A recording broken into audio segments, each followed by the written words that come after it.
Welcome in, everybody, to this week's 5Aside, the show where we discuss 5 things aside from the most recent 5 Stripes match, even though tonight we may touch on a few points from yesterday's final, not-so-friendly against Dallas. My name is Glenn Faison, and joining me tonight is a woman that sometimes she knows it takes balls to score a goal. It is Kristen Clark. Hi, Kristen. How are you? What do you mean? Oh, I have balls. They're just prettier and they hang higher. I'm talking about Liverpool, man. They Pulisic it in. We've talked about this, and you still don't get my jokes. Oh, my goodness. I try so hard. Also joining me tonight, a woman who is used to waiting, whether it's to get off a plane or for her team to eventually win a trophy, which you are still in the running for, still in Europa League. It could happen. It won't happen. It's Jennifer. Hi, Jennifer. Hi. Hey, you know what we did win today? We won a bet. And I don't have to drink crappy whiskey and sing horrible songs. So as my therapist is reminding me, take the W's where they come. Just absolutely. be happy for them. Just be happy when you can be happy. And if y'all are not watching the video feed, then you will not know that we got the boys from MixTape joining us also tonight. So let's kick it over to them and they can introduce themselves. What's going on, y'all? We are the MixTape615, and as you know, we are the voice of the fans. Who are the fans? You, except this is probably going to be mostly Five Stripes fans. So we are the voice of the Nashville SC fans. I'm your boy, Tunji, a.k.a. We got a bunch of nicknames. Hang on. Young Taylor Lee Soccer Face, SF Doom, the Big Kahuna Munch on the Little Tune Sarams, DR Kid, affectionately known as Steam Papi, Yamame Por a.k.a. Mr. Consider My Ties on this beach. Oh, I forgot the rest of it. You don't know why? You don't know why? Because I'm not in Belize right now. I'm at home in Nashville, the music city, the beautiful music city, and I got some friends with me. Austin, tell them who you are. What's up, guys? My name is Austin, a.k.a. Wild Mane, a.k.a. Ginger Snap. Don't cross this ginger because he may snap. A.k.a. the Fumbling Dublin, a.k.a. Chicky Parm Parm, a.k.a. Redbeard, the dopest pirate in all the 7 seas. Logan, tell them who you are.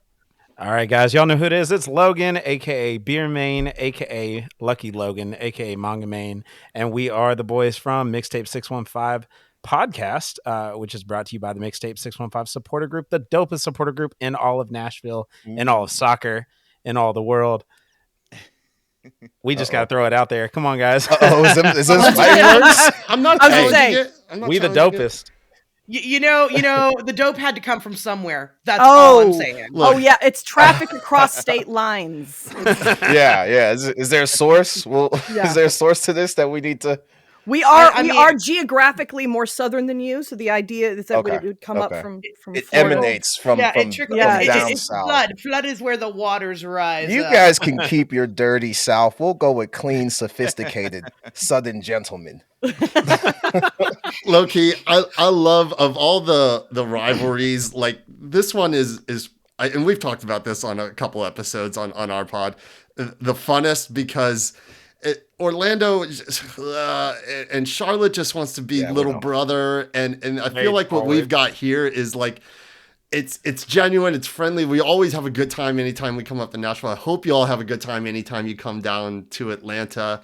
With the exception of trying to bring drums in, yes. Yeah, fair enough. Hey, it happens, but bro. for our two clubs, like the rivalry is real. It means something. The belt means something to each of us. We take a lot of pride in that. So we really appreciate you guys coming on. We love having you anytime. It's a good thing. It's a good thing. I feel like we need more nicknames. We are devoid of nicknames. I'm feeling very inadequate in my nicknameage here. Yes, it's okay. You'll grow into them. That's so tonight. We wanted to talk about 5 things since the season's about to kick off next week, which is crazy to say that is already here. 5 things for each of our respective clubs that we are hyped about, looking forward to, happy for, and maybe 5 things that we're still a little on edge about and not so sure of. I feel like that's not a fair question to our friends at MixTape because I think they have a lot more things to be on edge about than we do. I don't know. Going into the season. Well, we'll see. Do we? We'll see. I don't know. I'm not in Nashville. Maybe the vibes are everything's good. Your entire club last year? Yes, we did. But well, I mean, I'll kick it over to you guys, Logan, or whoever wants to take it. You want to start off with the good or the bad? Tunji, why don't you start us off, man? I was gonna give it to you. Look at that. No, Tunji, then Austin. I'll clean this up. All right. We're not this cordial on thank our you, podcast, sir. but we'll be cordial on yours. We're in front of guests here. All right. We're in your house. Okay. All right. Something positive for Nashville SC. I'm gonna start with the big thing that if you guys don't know, Atlanta United fans, my friends over at 5 Takes on 5 Stripes, I need you to know this right now. This midfield, you don't know who they are. You've never seen them. All right. We went into monk mode over the offseason, and now we're back enlightened. We're back a whole new person. All right. So our Zen is what you'll see, because now we can pass the ball and dribble through the middle of the field. You've never seen that in Nashville before. I've never seen that in Nashville before. Is this how soccer is to be played? I thought we just ran up the side and kicked it, crossed it to no one. I thought that's what we were supposed to do. Left. Always on the left. Yes. Okay. There is no right. Okay. That's one thing we're excited about. Dribbling and passing through the middle of the field. Yes. It sounds crazy. Okay. It's simple. It's concise. It's I like it. It's fine. All right. What else you got? What else do we have to look forward to apart from kicking the ball more in the middle? Oh man, dude, you guys, I'm telling you, that's the main thing. No, I'm playing. Well, we got some new guys. I don't know if you guys, Logan, also want to talk about them, or I can talk about them. Go for it. All right, man. Eddie Taxef. The midfield, basically. I was still on that midfield. I'm telling you, dribbling and kicking through the middle is Edward Taxef. He is the guy who's going to be doing a lot of that, dribbling and passing through the middle. We got him from where we get him from? What team he come from? Rosenborg. Rosenborg, or KF or whatever they're whatever Norway calls it. Oh. One of the leagues, Logan calls all of those countries Scandinavian leagues. Hey, they are the Scandinavian He just lumps them all into the. No, you got to hear some of the ones he's lumping into the Scandinavian. That's all. Kind of but we've got him. We also got a young guy that he's midfield. He's more like a center defensive mid. We just signed him. We took him away from the Birmingham Legion in the USL. His name is Matthew Cochran, and he signed with them at age 15. Yeah, you know who that is? I know Matthew Cochran. We play Birmingham a lot in our preseason, like every year. That might be good So, value for you guys, we know who he is. because you didn't pay anything for him. It is. I'm sure. We've got him on multiple options. This kid, but you can just tell by the way he plays. Like, obviously, he wants to get more playing time. He's been signed to a pro league or a pro team since he was 15. So we finally, like, one of the things about Nashville that we've always talked about is, like, we don't feel like there's a lot of youth development, but we're seeing it now. We have like our youth, all of our young talent coming up through our academy. So that's, I think, one of the really great correlations that we have with like Europe is that we're actually able to develop our players. I mean, so if he's been signed since he was a kid, I mean, that's great. That's what you want. You want him, you want him playing all the way, see the development all the way up and through, hopefully making it all the way up to the first team. So yeah, that's I think he's got a good chance. I think he's got a good chance at first team, like a really, really solid chance this year of getting real minutes on the first team. That's great. Next couple. Yeah, for sure. Austin, what you got? So I'm actually really looking forward to seeing what BJ Callahan can do in his first full season as our head coach. I forgot you guys got BJ. That's exactly. Right. So he had 9 games last year. We had some of our best goal scoring. Alex Morrill, who's been with Nashville since the beginning, actually had one of his best scoring seasons. And like four of his 5 goals came under BJ Callahan. And so it's like literally in 9 games, he scored 4 goals. And so with seeing what BJ can do with like our actual attack is exciting, because as y'all know, with this rivalry, you've seen enough of Gary Smith to know that Nashville has always been a bend, dope, break kind of team. They've always been very defensive mindset. Just control and then get on the counterattack, control and then get on the counterattack. That's kind of how Nashville has been.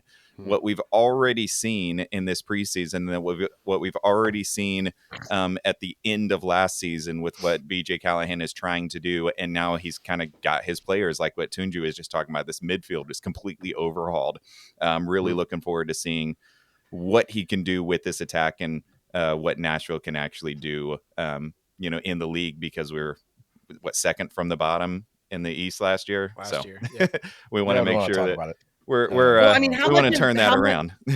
How much of that though hinges on Hani actually playing like Hani? Yeah, I think that we want to see Hani getting back to that, but didn't he have a couple goals against you guys last year? I think he loves having goals against us. Goals against us last year, so we're not really a fair comparison. That wasn't him. Flex you wasn't think special. It is. Hey, we're gonna take the flexes we can get. All right, fair enough. Yeah, take the wins where you can get them. I'm eating my own words. You're right. We've already discussed. Yeah, you said that. Yeah, you told right. me that. Your therapist told me that as well. What y'all just said just reminded me of these soccer chants that I saw from over in England. And one of the chants was, "We lose every week. We lose every week. You're nothing special. We lose every week. We lose every week. You're nothing special." That is, I can't. It's either a Chelsea or a Spurs chant. It's one of those two. Yeah. I think it was like a Sheffield Wednesday chant to me. Boy, Sheffield Wednesday catching strays. Jeez. Wow. I throw them at Sheffield. They're one of the random teams I just throw strays at, because I stream on Twitch, and some guy who's a Sheffield Wednesday fan is always on my stream, and I'm like, all right, your team is catching strays from here until eternity. Did you see that entire scene in Ted Lasso where he's like, who do we play Sheffield Wednesday? They're like, okay, so who do we play on Friday? It's like, dude, your whole fucking team is named after, because there were 2 teams in Sheffield. And you got the one that plays on Wednesday. Like, that plays the for exactly. you. Like, the other guys are United. You're just the Wednesday. Good for you. Yeah. Well, Wednesday is a good way to hump day. That's not the flex you think it is. They should change their name to Sheffield Hump Day. There you go. Sheffield Hump Day. We got you. Sheffield. I've even got their mascot. It could be a camel. I was totally. Matter of fact, it could be Joe Camel. It could be Joe Camel. Wow. There is it. All right. What else are you looking forward to? That's 3. So we've got BJ Callahan. We're really excited about that. Lots of BJs. Yes, lots of BJs. We want a lot of a lot of BJs W's this year. from the BJ. And so, even if they're sloppy, we just need wins. Yep, just need a win. Just need a win. You know what I mean?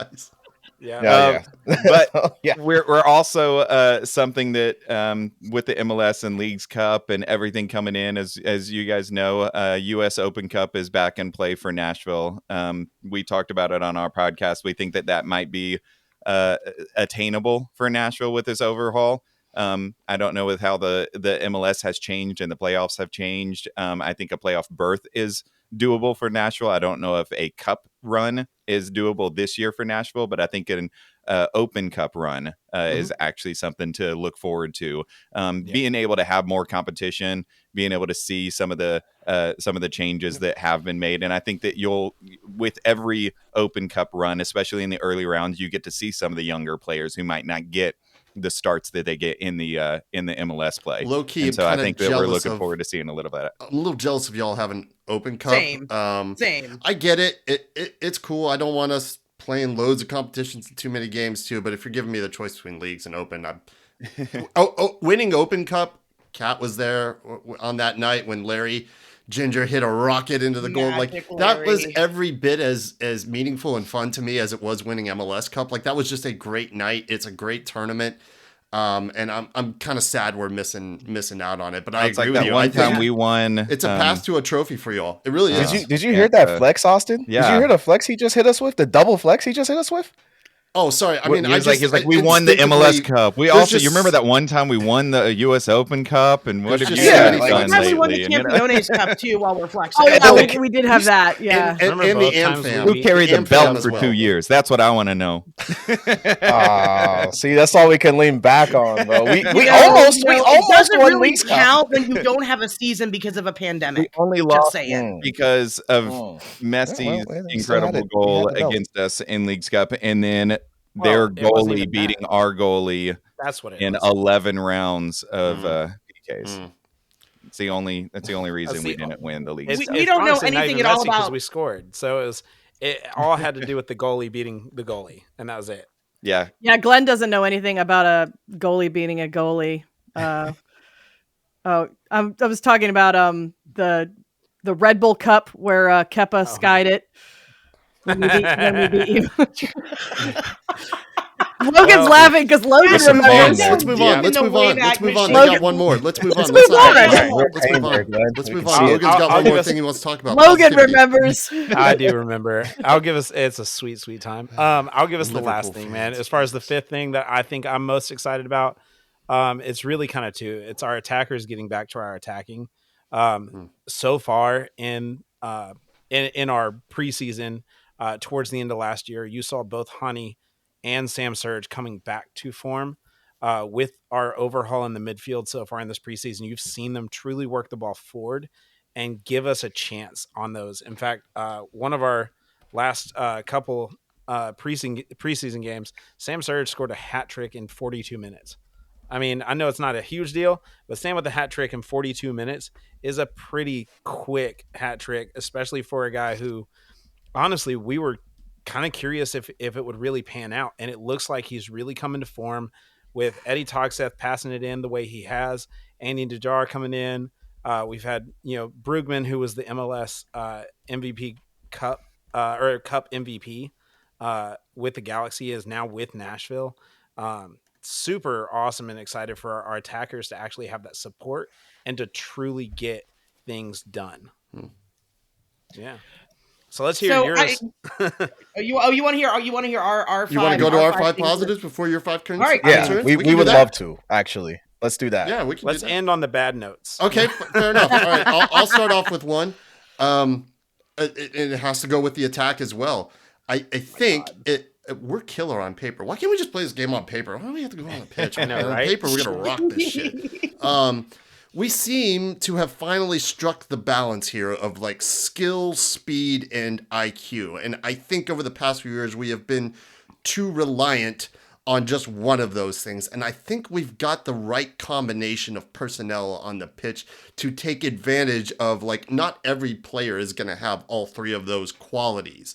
But I think we got the right complement right now. And that's what I'm really looking forward to, is like basically a fully realized version of what we think we aspire to be, what Atlanta United should be, what it was in the past. But it'll be a little bit different. But this seems as balanced as we have been, in my opinion.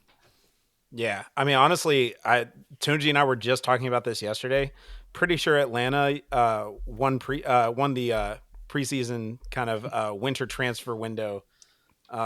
They definitely pulled quite a few pretty big hitters in. That was entirely intentional. I hope so. Every time. Well, we haven't had. I mean, we didn't have I would say largely successful transfer windows in a while. Like, we've spent money. Like, we spent money on Gigi, and then that didn't work out. We spent money on a couple of other people, like Jurgen Dahm way back. That didn't pan out either. But his TikTok videos, I know, they were so choice. But no, that was entirely intentional. They were like, okay, we have the time, we have the money, we have the slots. Let's throw as much fucking money at the fan as we can, but let's be smart about it too. And I think that was really important.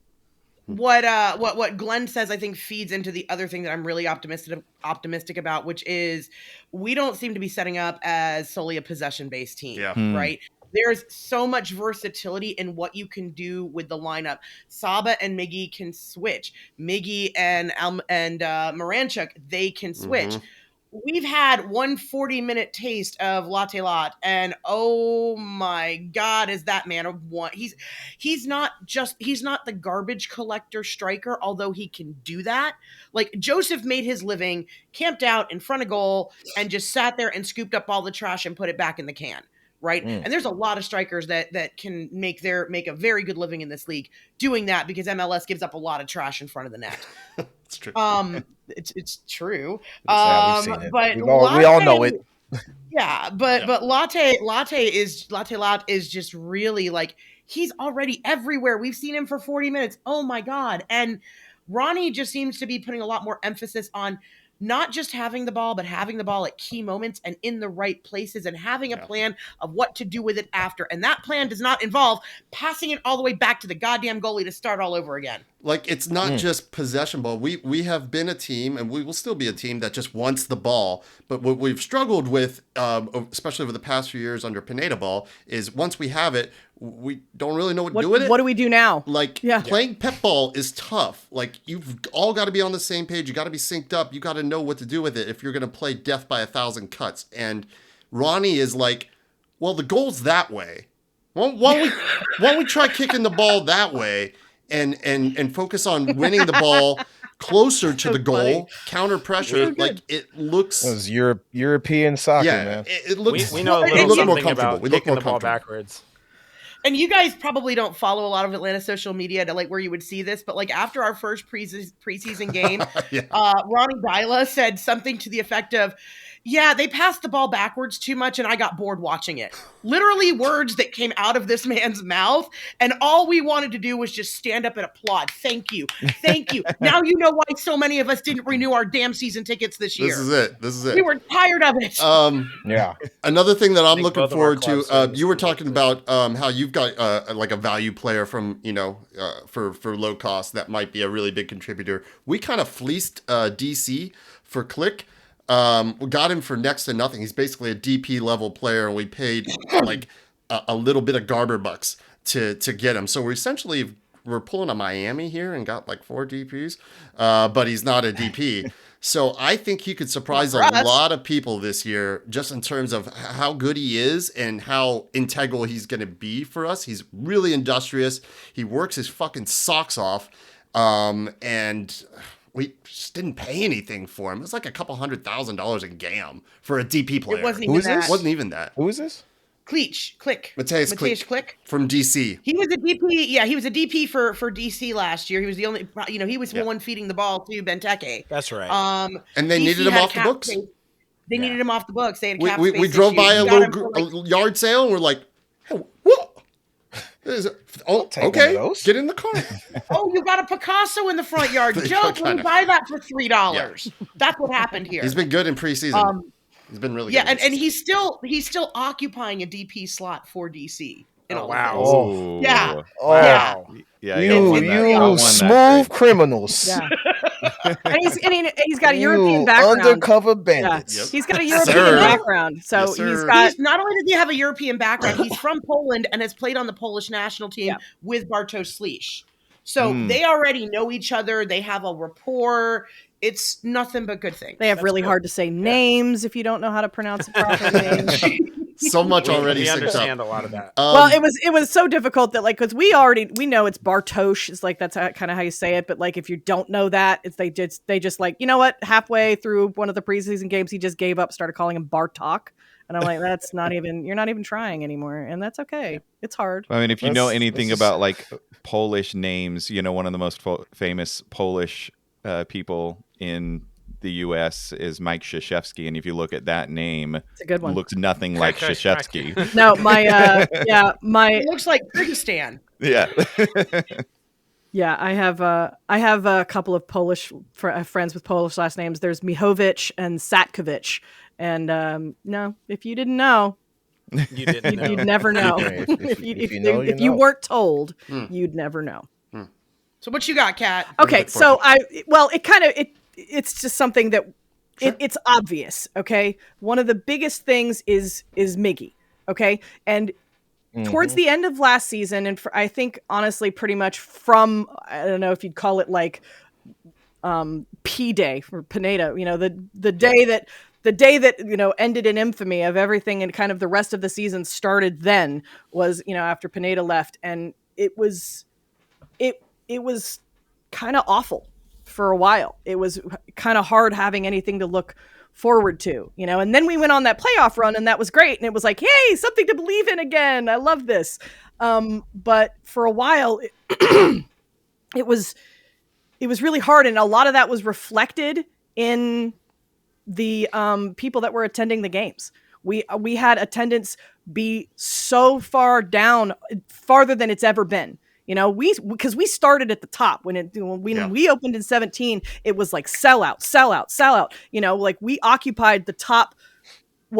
We still occupy 10 of the top 12 spots of all of MLS in the history of MLS and shit like that, right? The only ones that have changed are the fake season opener for Charlotte, right? Where they and the MLS Cup for LAFC. Right? The Rose Bowl. No. It was the Rose Bowl game last season because the Rose Bowl capacity was like 120,000 people. I know that's almost not even fair. Well, it's not the same stadium capacity, so you can't really bank on that. But was that El Trafico? Was that what they did? Yes, El Trafico at the Rose Bowl. But it's really kind of it was so noticeable, like because the volume goes down when you're in the Benz and you've got that place packed. It's deafening, and not just when we score, it's anytime.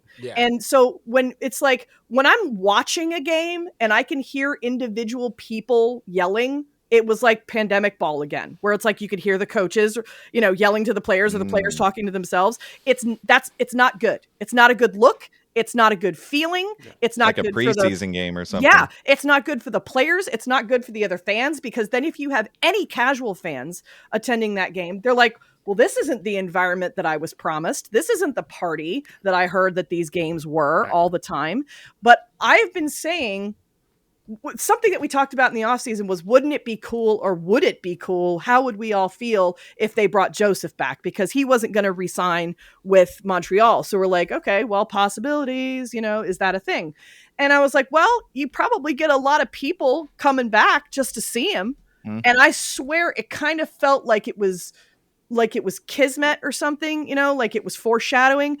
Never did I think that Miggy was on our radar to bring back, but I've been saying it since it was even a rumor, and it was like, okay, Garth, you're making some moves and I like what you're doing. If you want a surefire way to put some fucking butts back in the seats, Miggy is the guy.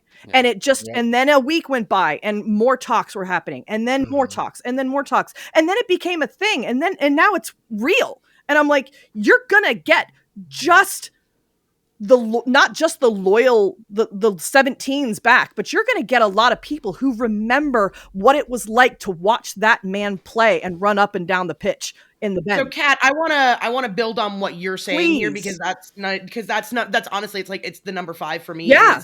It's just the vibes. It's right? just the vibes. But it's the vibes, and it's not, you know, okay, well, we were, you know, because last year we looked really good on paper and, you know, whatever. There's always hope with a new season. Well, this year it feels a little different. It's starting it feels to. Like the authenticity is back. Yeah. It's not just, oh, we're going to spend all this money. We're going to spend all this money on the right pieces, right? If you look at the Latte Loss signing, right, it's not just, oh, we're going to spend $22 million on a striker and bring him in. We're going to spend $22 million on a guy that 4 Premier League clubs wanted, right? That's different. And not a guy who's 33 or 36, but a guy who's 26 and wants to come here to spend his best years. That's a game-changing signing right there.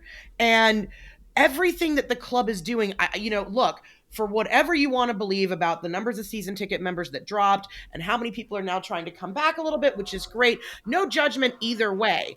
The club is doing things right. Everything top down, from the social media to the season ticket member gifts are back the way that like they had been for years, instead of some throwaway duffel or some glasses that broke. I mean, what we got this year with the box, and I'm not spoiling it if you haven't gotten your box yet, but like the box, the packaging, everything is on point. And it's just, it seems like they're legit not trying to ride their own coattails anymore. Yeah. And that too is like, you know, I think it speaks volumes to moving the tailgate location back. Yeah, I saw that y'all did that.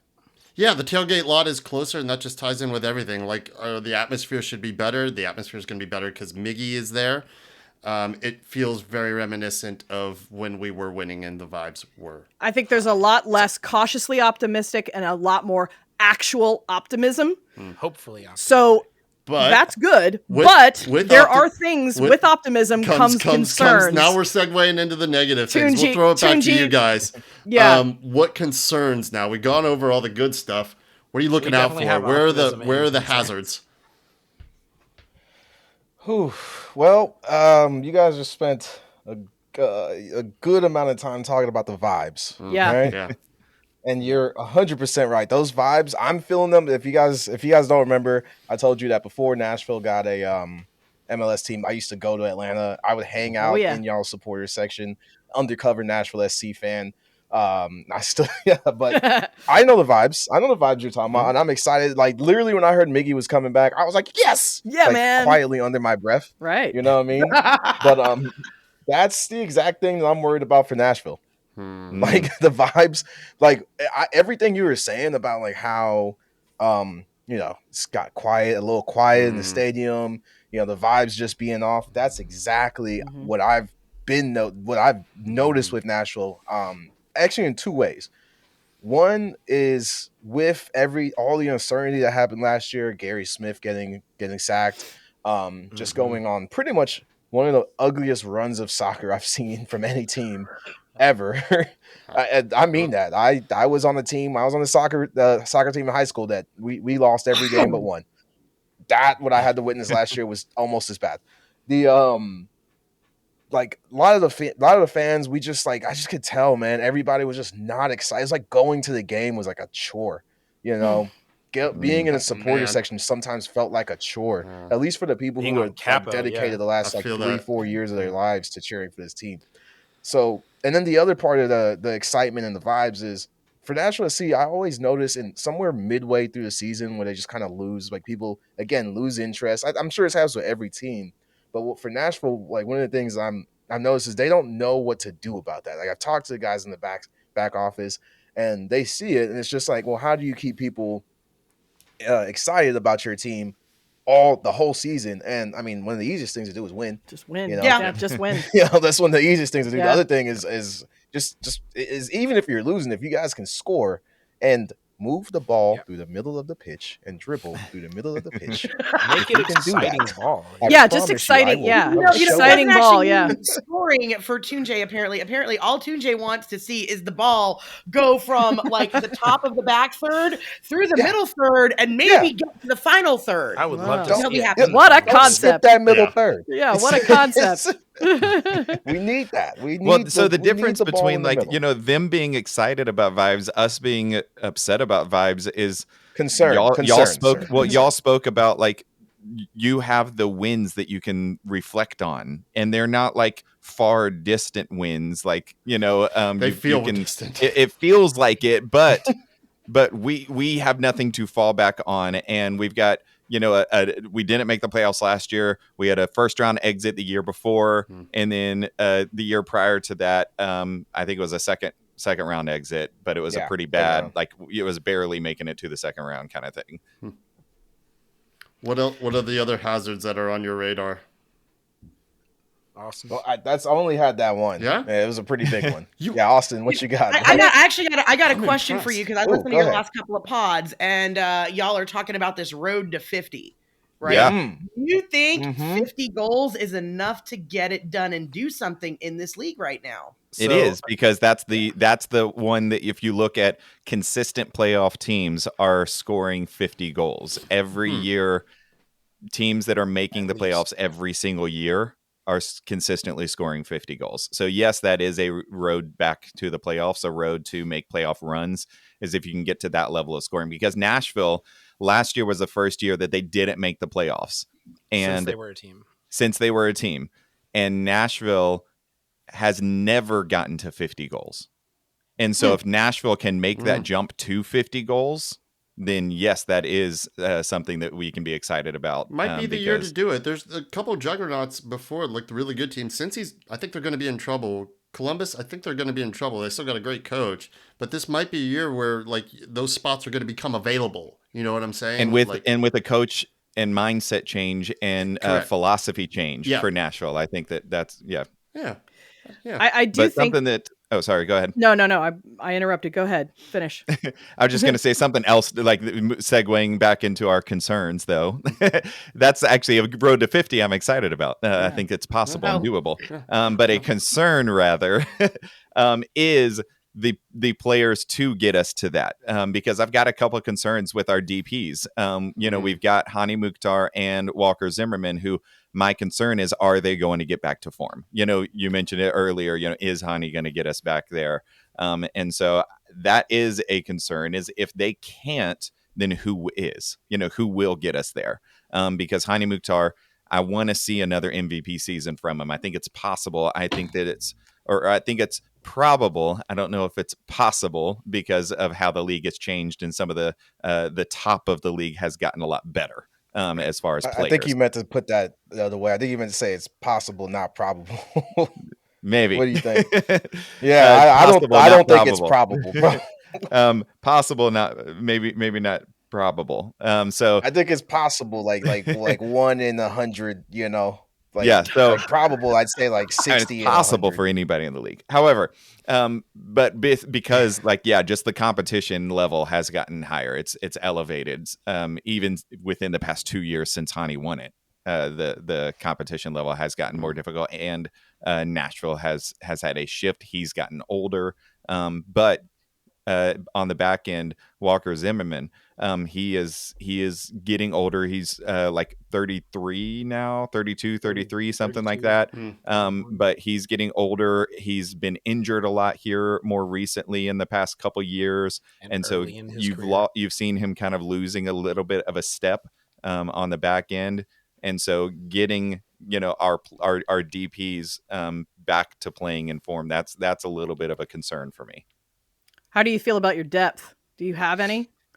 We do a little bit actually at center back because we've got Palacios, who we just brought in, and then we still have Jack Mayer and Josh Bauer that we have as well at center back, and three of our 4 true center backs have been starters pretty consistently for Nashville. Right. Is your academy doing anything? I think they are now. We've just had 2 this preseason, 2 homegrown signings, I believe. And so our academy, it's either, and we talked about it on our podcast, is it one of those are we signing these players to increase interest in our academy? Hey, there's a road to the MLS through our academy, or are we signing these players because they actually have gotten better and are earning that? It's a give or take, depends on how you want to look at it. But BJ Callahan, he was actually in Philadelphia's academy side, and so you look at Philadelphia Union's academy, theirs is one of the best in the league. They pretty consistently are signing homegrown players, and they kind of build within. That's kind of how they build their team, and BJ Callahan was a part of that. And so now having him here, I think the academy is going to do more. I don't know if it's all the way there yet, but you got to look at it. I mean, the team on the MLS side this is now year 6. That's not a lot to build an academy, and so I think that it will get there. And having somebody who has a lot of interest in development. And that process development of players, even going back or all the way down to the academy side, I think that is something to look forward to. Okay. Yeah. Anything else you're worried about? Your worry list seems very short. But I'm a pessimist, so I just find it odd. So. Hey, I mean, it's Hakuna Matata over here. Yeah. Well, yeah. Well, I mean, you can't get much worse than last year, so nowhere to go but up, right? Yeah. It's either 2 down or all the way up, and we've got a lot more room on one side than the other. Yeah. Speaking of kind of room to grow, one of the biggest concerns, in my opinion, I mean, we've seen a lot of it in preseason when it comes to how well our new players are melding with our kind of core that we've had, but it is always still a concern anytime you bring new players in. Especially we brought 10 new players in, and so we've got with those 10 new players, how's that chemistry? What are those chemical reactions looking like on the pitch? How well is it going to translate to goals? You talk about the road to 50. It is kind of a concern for me. I think it's doable, especially with what I saw so far in preseason, but it is something we like to talk. I mean, I know Tunji knows what I'm talking about when it comes to chemical reactions. That's a little Blue Lock reference. You're a nerd, bro. If you've not watched Blue Lock, it's an amazing soccer anime. Hey, it's great. Yeah, these guys watching soccer anime, bro. Wow. Hey, let's be real. I watch it too. It works. I watch it too. It's so good. But It is. It matters. Like those chemical reactions between one player to another, how well they meld together, how well they work together. What does that look like? Where's their, where's that look going to come from? How is that going to translate? And can they score on that outlook? It's pretty fun to think about, and it is kind of scary to think about. Yeah, Road to 50. I mean, you mentioned is kind of that, scary thought. I mean, we have the potential now to make the playoffs. I mean, we've got 30 teams now, 9 of which on each side in the East and the West get into the playoffs. But we didn't make it last year. Are we counting San Diego? Because I kind of feel like they were AI generated, and I'm not sure if they're real or not. I mean, let's be honest, they are AI generated, but we do have our boy Annabelle Godoy who's there now. So, you just killed me with that. He'll forever be gold. Their team is Chat GPT in real life. It's crazy. No, that's crazy. That's if they come to Nashville, that's our tifo. We know. Chat GPT this tifo. You just put up a blank sheet. Yeah, just literally say that on it. Just be Chat GPT. Yeah, y'all make it really they're gonna small, come there. Y'all are gonna like, deep really seek small their ass. writing, Like it's just gonna be that much better, right? Yeah. Yeah. Anyway, oh man, yeah. Elon Musk is trying to buy them. Oh, Lord have mercy. No, but in all seriousness, like it is a concern. Like, yes, we're excited. Yes, we think it's doable, but it is a concern to see whether your team can make it 250 or not. We've talked about it, with our backline friends, like those of us across several of the SGs. We've even mentioned like, hey, should we like keep a count? And then some of us are like, what if we don't get there? Like, what if we keep that count and like, we're in October and we're at 22 goals. Like that doesn't look good on us. Why should we do that? And that's kind of the thought process. Like, is it going to be a struggle to get there or not? So yeah, those are kind of the two concerns. You mentioned one earlier, but honestly, the biggest thing is how's the chemistry going to work with the new and the old? How is that really going to come together? Well, it's an interesting point too, because you can win a game 1-0 very easily, but how exciting is that going to be? How many butts in seats is that going to put? If you're really looking for vibes, because I was going to say that earlier when Tunji was talking about it, y'all had incredible vibes the first 2 or 3 seasons. I was like, damn, look at that. And I loved the theme and everything that y'all had running through there. Yeah. It was really, really, really there. So it's, you can win with 1, but you're going to get a lot more people, a lot more excited with 3 or 4. Yeah. I think even if you're good. Losing, but you're still scoring 2 to 3 that's goals. Exactly. Very good point. Exactly. Yes, right? I said it on one of our podcasts, a few months back, that I was like, if we are losing 4-3, I will be more excited than winning 1-0 every time. Well, it's I want to see exciting to watch. It's like going to like amateur hockey games. You're guaranteed 5 or 6 goals in at least 2 or 3 fights. Hey, U.S. and Canada had 3 fights in 9 seconds. So nobody watched that hockey match last night. 3 fights in 9 seconds. The gloves came off. Wait, is that real? It was real. Like booed the anthem and started fighting. Okay, so Tunji, the most American thing ever happened last night. Like, so 3 fights. I saw Canada booed during our national anthem, which with what our president has said about Canada, fair. However, the players came right back with 3 fights in the first 9 seconds, and then we went down 1-0, but then scored 3 unanswered goals, and after every single goal blared Freebird after every single goal. And it was like the most American thing ever. Wait, did the Canadian players boo the anthem? It was in Canada. It was a great time. It was fun to see it. And I'm happy American for jerseys there, and there was a lot of blues. I'm happy for Team USA, honestly, and that can feel a bit weird to say in these crazy times we're living on. But I'd just like to remind everybody that no one side or one person owns patriotism and how you feel about your country winning. It was fun, and I'm going to keep cheering for it. It was great. All right. Hey, and Jake Gensel, who I've got a couple signed things by, thanks to my boy Logan. He netted the empty netter to seal the deal for USA. All right. All right. Our concerns. I think it's pretty telling that we have a little shared Google Doc of the list of things we were excited about, and list of things we were concerned about, and we have more things that we're concerned about, and we really shouldn't. But this is trauma talking over the past few years, and it says Trauma a lot about me as vibes. a person. Anyhow, so we're just gonna pick out 5 out of the like 10 that are here, and my top one is health, because that has been our biggest problem. Started with y'all. Taking Joseph out. That was coming. But we're still friends. I knew that was coming. It's fine. We don't talk about it. Yeah, we sort of kind of forgave you, it's but not fine, really. It's fine. We're gonna all, it's always gonna be in the back of our Non-contact minds. Different We're pitch. It's not our fault. Different pitch. Cicadas were crazy. It's It's just but Non-contact. like for real though, of all the issues we've had with different players and coaches that have not worked out, our results would have been a lot different if we could just stay healthy.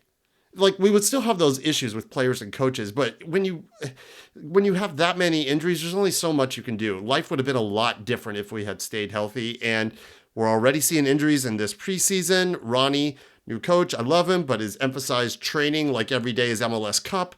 I'm all for building that fitness, but like, just back off just a bit, because when you're all gas in and his no defense, break, he is giving them water. He's letting them drink it's water. true, but like when you're all how gas and no break, you do run the risk of like either running out of fuel or throwing Burning a rod, people out. busting a piston and throwing a rod, and Yeah. we just got to be. That's my top concern for this week. Is just stay healthy this year. I beg of you, just stay healthy, guys. Yeah, I really think that like MLS fitness is kind of a world in and of itself. There's European fitness, there's, Emiki's fitness, and then there's MLS fitness. And there's also Planet Fitness. LA Fitness. okay. I have never set myself up so poorly or so perfectly for. Yeah, you got to spike shit, those that was good. There's fuckers. fitness. That's whole right. pizza That was in like my that was mouth. a that was That's a my that kind of was a fitness. two-handed set for you guys. Jennifer or Kat, what else are you worried about? What do you Okay, got? so I think really from a player personnel standpoint, my big question, and Lord forgive me for asking this question, St. Brad, I'm sorry, I love you, I mean you no disrespect here, because my God, the man just like euthanized, he just completely. I don't know, went to Ponce or somewhere wherever they found, whatever to fountains. Palm Springs and just. Look, he also the man, full credit, he works his butt off. Yeah. But legitimately, he's 40. Like, how What? long is the Guzanazance gonna last? Brad you mean Guzan you mean is Voldemort? 40 years He old. is 40. 40 years Wow. old. 40 years, last 40 year. years young to the other 40-year-old people on this Yeah, podcast. yeah, I'm over. I mean, Yeah, look. Yeah, To be fair, as far as I'm he is in concerned- charge in of a my lot heart. of Death Eaters also. So it kind of, trying to go after Harry Potter really takes up a lot of his other time. One of them is Luis Suarez. Yeah, Yeah, wow. Hey, he can take him. He really Take could. him. I swear. but I think They had a love we're connection. if we're thin mean, depth wise anywhere, it's in Yeah. goal. Yeah. Because I think we've all kind of seen that Josh Cohen is not the answer or the Yeah, that's a successor. Mean Girls reference. Quit trying to make Cohen happen. It's not happening. It's not gonna happen. happen with him. And It's not fetch. you're bro. not going to wear pink on Wednesdays either. It's okay. You can't sit with us. cannot. It's fine. But yeah, so and Hibbert, there's a lot of positive vibes around Hibbert who's coming out Too of our young academy. still though. He's But he's not on even a great 20, path, right? but he's got to stay on that Yeah, path. he had the most. This is like one of those good bad Yeah. stats where like he had the most saves in all of MLS Next Pro last season, which is not a good thing, but it's a good thing if you're a goalie kind of thing, right? So, but I don't even think he's 20 yet. Like he's not. Like, He's not the guy either. And he needs to play on the twos, and he needs to be in that like everyday starting. He's not going to do that backing up Brad, who's, you're going to need a crowbar and Charlton Heston to pry him out of that net with your cold dead hands. Yeah. No, I think we're going to actually have to trade for a keeper to replace Brad. I don't think it's going to be either No, of the it's two not gonna people be that we either of them. have. We will get It's somebody. not. Panico's Hibbert's not going to available. come up fast enough. Well, what'd you say? Elliot Elliot Panic. Panic. Elliot available. Panico's available. Yeah. He made the Leagues Cup run for us. Yeah. I mean, he really did. He's the one that got us Yeah, to he's 11 a big part of goals it. You on guys the can take him. final. Yeah. He's a great goalie when it comes to PKs. Maybe not. I need somebody that's more than just a shot stopper. But we had the privilege of talking to Greg Garza with Atlanta United Fan TV this past week. So if you haven't listened to that pod, go give it a listen. It was really super. It was super fun. And Greg said, like, it's just remarkable how much a goalie actually controls the flow of the pitch and influences the game. We asked who was the most important player on the pitch, and we all thought you'd say somebody like a center back or even like a midfielder, like a number 10 or something. But no, he said the keeper. He said the goalie is the most important player on the field. They're important. They're important, especially in a build-up system like ours. All right, the next thing I'm worried about is the summer. We've got like a 2-month road match because we're hosting Club World Cup at the Benz. So we're not going to see a home game for like June or July. And that's a brutal stretch. That's tough. It's tough to win on the road. Well, June, we won't see we got June World Cup. All right, let me see. When are we playing? When are we playing some you, World you Cup? guys games? have Club no World home. Cup? Yeah, we. You didn't know? Well, no, hold on. Neymar's supposed to be We here. also got Neymar. We also have Club World Cup. Oh, okay. At Geodis. Look, as you should, because It's a great I've venue. never knocked your. It's a fantastic largest- venue. It's a high. I just wish it was more accessible, friendly to get into that venue, because once you get up that mountain, it's a great stadium. Hey, it's a castle on the hill. For sure. I mean, come to Lucky's 3-star bar. Walk with us to the stadium. There you go. It'll like get on your friend's back, like Sam did with Frodo. Will you and give us piggyback rides? Because we're old. I may not carry him. I can carry you. We have chariots. They're called beer taverns. Yep. You may have taverns. Rolling the pedal taverns. Yeah, you may have to ride with some bachelorettes, but it'll be fun. If we can get through the road it'll be period, uniquely Nashville. We'll be okay. I love them. That's if great. we can get through that stretch, we'll be okay. Kat, what are you worried about? Here's my main concern is allowing, and Jennifer, it feels very similarly because she keeps telling us to help hold her back, but it's allowing ourselves to become too enthusiastic and too optimistic because we seem to keep getting burned. And and that's a sort of like a Phoenix, Atlanta reference there, and it's true. We always seem to rise from the ashes, but my personal biggest concern is continuing to repeat the same thing. It feels like the last 5 seasons we go into we're like, okay, since we became a team. Like we have a crap season, we have a Not crap our fault, right? Yeah, no, but we have the off season and we get optimistic. We make a couple of moves, make a couple of roster moves, and then we go into the first couple of weeks and it's like, okay, maybe things are okay. And then we get into this lull and then things don't go well. And then we replace our coach and then we get new players. And You sound like the Dallas Cowboys. Yeah, no, God, no. Oh God, we don't have Jones. Fucking. Yeah, at least you don't. But we do have a big window that if you catch the sun at the wrong angle, it's true. You get fried. Or a magnifying you glass. don't want to be on that side of the stadium. Yep. Yeah. Which is the one good thing about all these Saturday games. You don't have to worry about that. Correct. But and we have a big open hole too where you can catch rain. It's very warm. But I'm afraid to kind of let myself believe. I know. It's the hope that kills you. I know. It's the hope that kills you, and if we're not there, I want to. Yeah, that's my concern. Is that I want to so much. Mulder and Scully. I want to believe. I do. And that's my concern, is if I let myself believe in it so much, is this going to feel even more of a letdown than usual because of Miggy and because of because of so many things? Yeah, I will be fucking crushed. It will be crushing. Miggy coming back and we don't get it done. Out. If we don't do it right, if we do not do this right, it will be crushing. It will be 3 or 4 seasons for us to come back from that. What is this with Miggy? Like if we don't make a deep run, if we don't make a deep playoff run, if we don't make the most out of this season for trophies at some point in time in this season, the city will consider that top a failure. We are not conference final competitive. If you look at our roster, how we're built, what we spent, what we have going on here, there is no reason this club should not be playing for trophies. I'm not saying legitimately competitive, but all season. It's got to be Eastern Conference Finals. Yeah, it's got to be deep in League Cup. I'm not saying we're gonna win every game. We have to be legitimately competitive all season. Yep.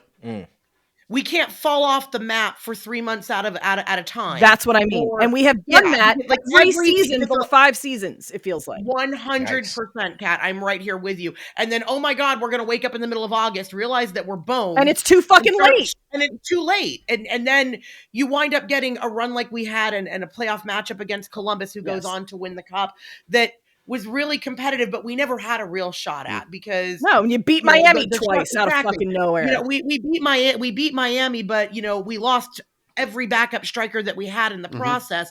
What are we supposed to do with that, right? Yeah. Like, so we got lucky. We got some really nice buzz and hope out of that, but that hope didn't make it through the summer. We have to get through the summer That's what I'm saying. Mm-hmm. Yeah. All right, Jennifer. Yeah. So one of my other concerns, man, is the fact that why does Charlotte and fuck you Orlando look better than we do on the pitch this season? Oh, me too. Why? Why? It's not. We have to give credit where it's due. Charlotte is, as the kids say, 10 out of 10, no notes. Yeah. No notes. Absolute fucking facts. Theirs it's not the best kit, but it's it's up there. And also Charlotte should be in the belt race. Top 3. Charlotte should be better this year too, I think. I think they're going to be competitive. Dude, they're going to be hard to beat. I think they were competitive last year. They were competitive last year. I think they're going to be even better this year.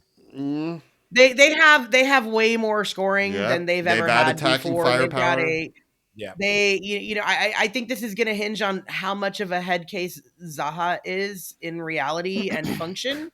Is he going to be the second coming of Zlatan and his avocado farm?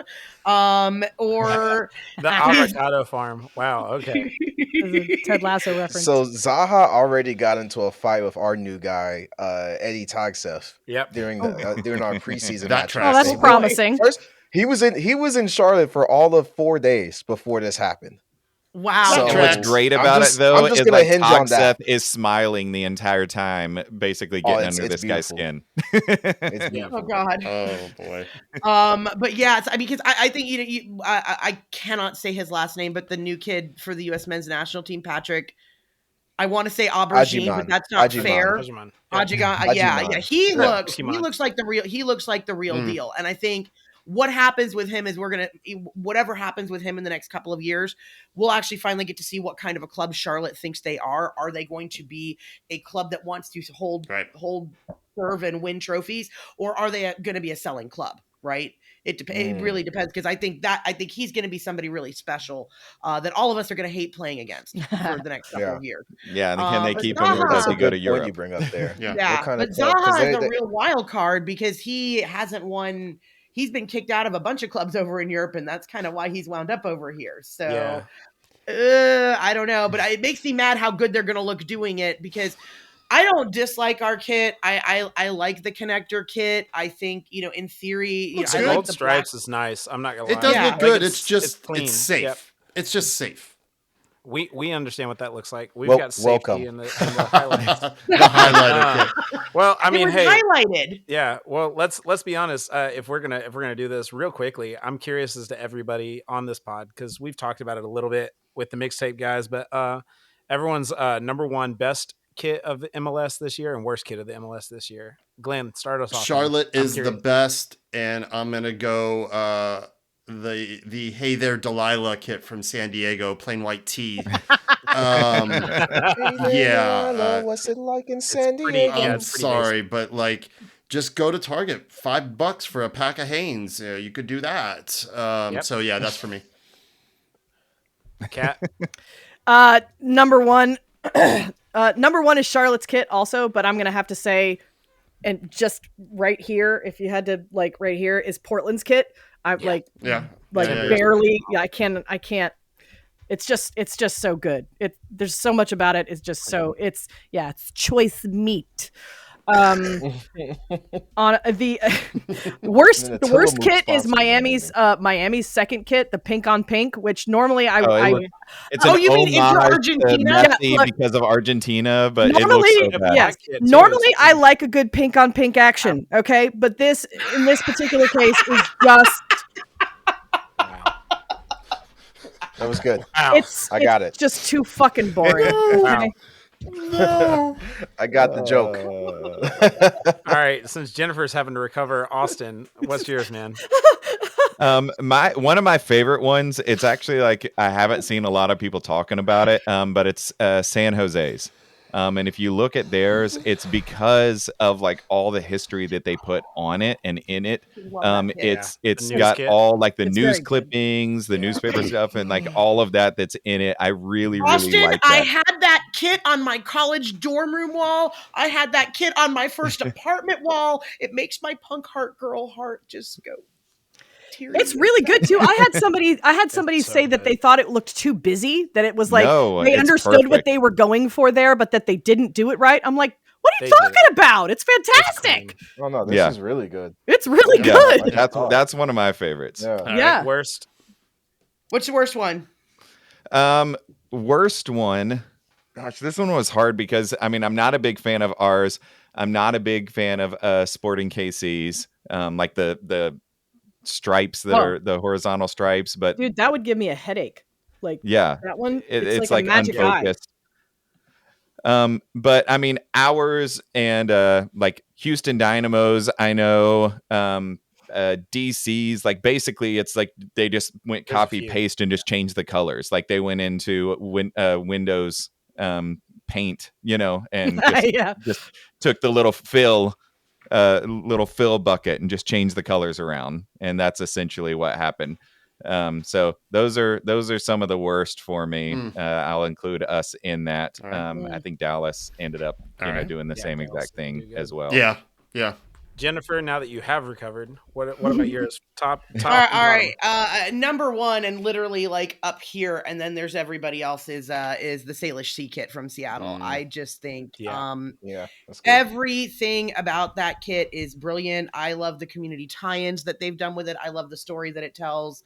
I do think the design is actually cool to look at. Like, it's not just, oh, it's a great story. No, the kit actually looks really cool. But like every little detail, from the Salish wording on the jock tack to the cool little like orca wave thing on the back of the neck. And then if you have a second and you go onto their Facebook page or whatever, and you watch the woman who did the color design with the weaving, and you watch her story, like, man, it was just mind-blowingly good. But also up there for me is the Charlotte kit. I think it's just and I'm actually like, and I love the San Jose Earthquakes kit. That got a 10 from me, and the Columbus Crew Goosebumps kit, because again, I'm a 90s girl and I want to wear a glow in the dark spooky kit. Like, that's cool. It's different. It's bold.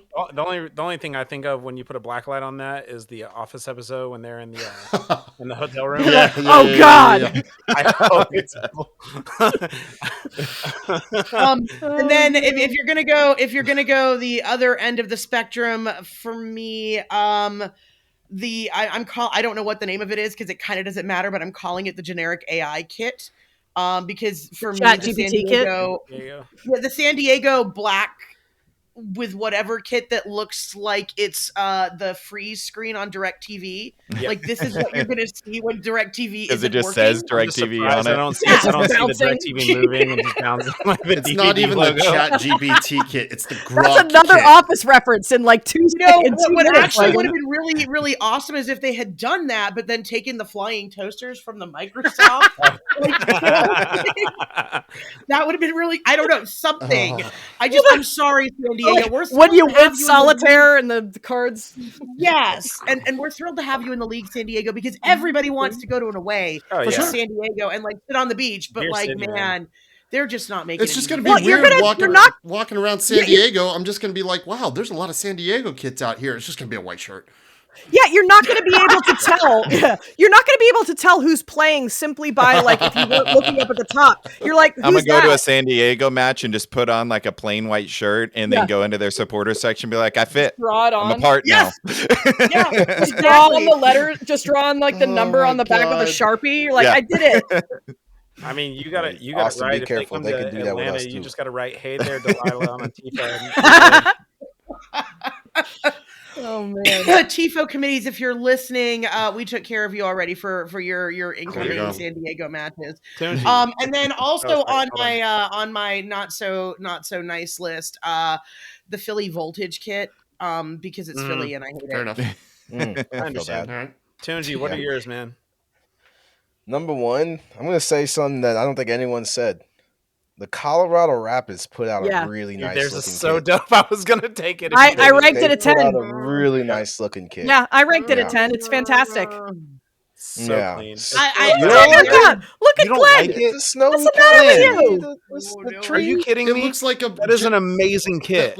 Okay. It looks like a Jackson Pollock gone wrong.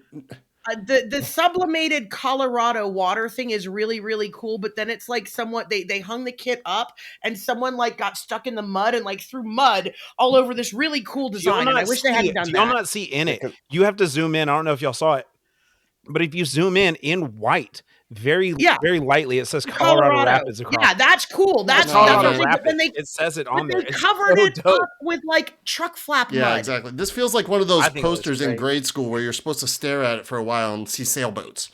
No, that's sporting. That's sporting on theirs as well. Fair enough. I think it's cool. I don't know. It's all right, but to each his own.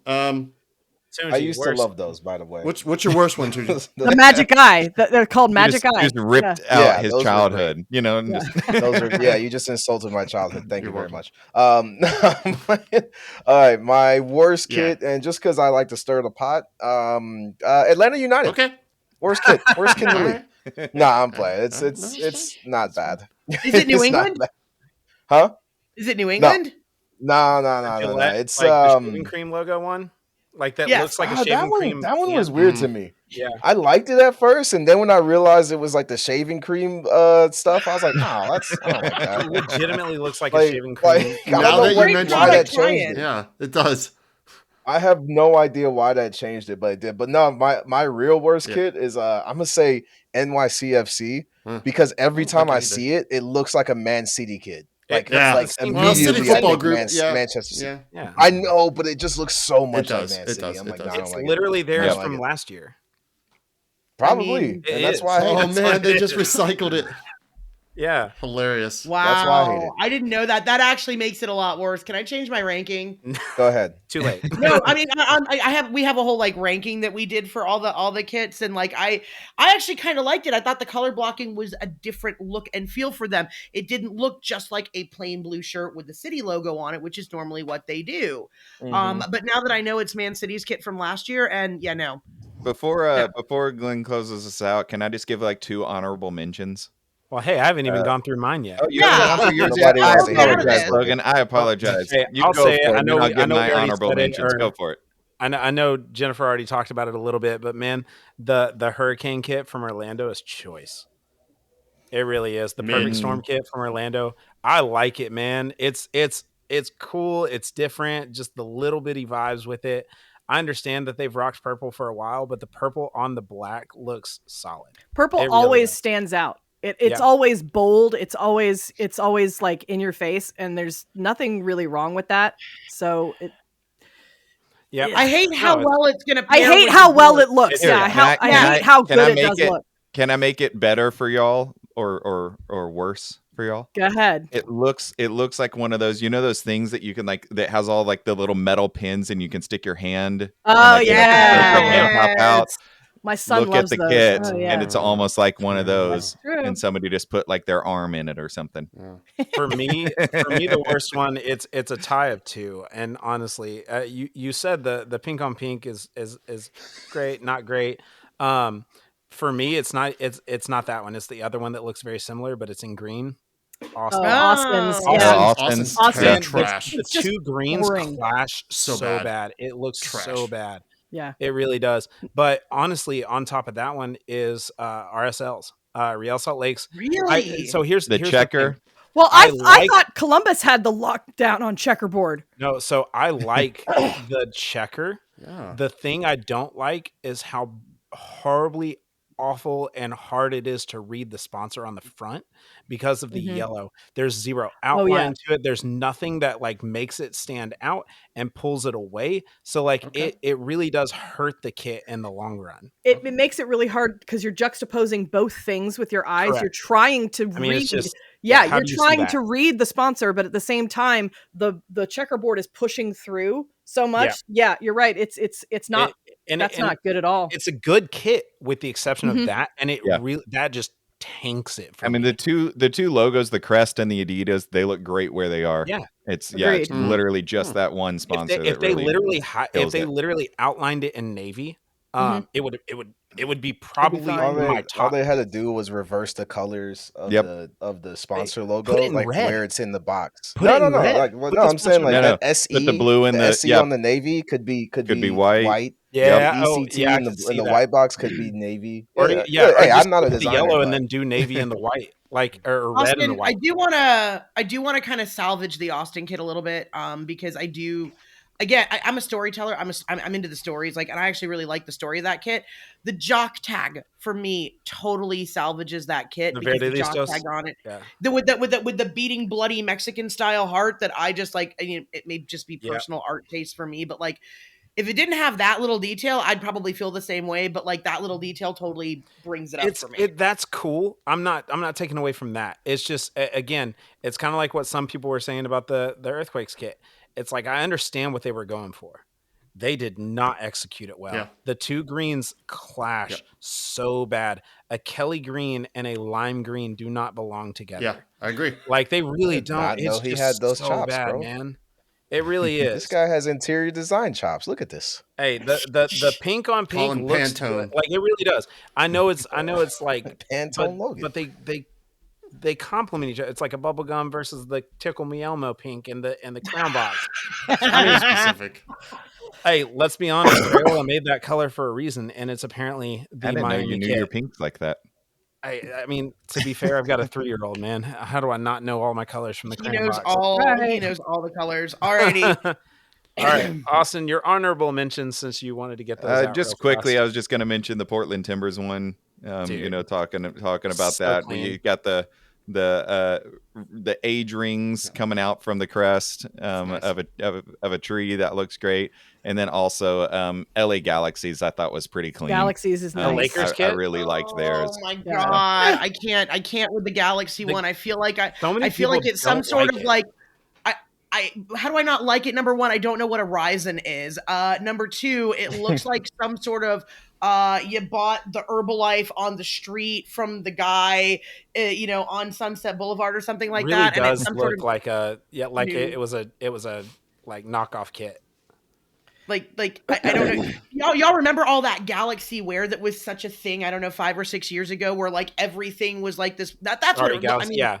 Yeah, like it looks like that sort of like cheesy thing that's now trickled down to the Hot Topic version. You know what it makes me think of, honestly? it makes me think that they really, really, really wanted to do what Minnesota did last year. Yes, with the Northern Lights kit. And they were like, well, we can't throw stars on it, so we'll just paint it and make it look like it's Galaxy.